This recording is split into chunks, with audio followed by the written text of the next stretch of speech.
our communities through the downturns, there's been almost no sell-offs. Yeah. Definitely diamond hands. Whereas some of the other projects, like some of the other meme tokens, did some 90% pullbacks. I mean, even the Trump token pulled back extensively, and then he had this nice marketing thing where people can go meet him at a dinner.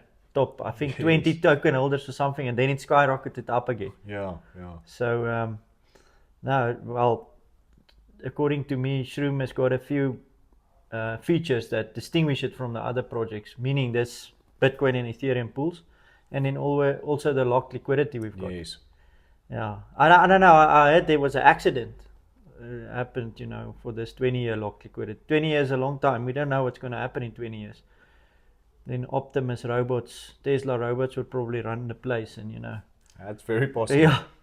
So I think the added benefits of the project, the Shroom project, Shroom Nation project, is amazing, and that might be one of the tokens that can stand out during this. And you probably need a community then if AI is running everything and you don't have to work anymore. Yeah,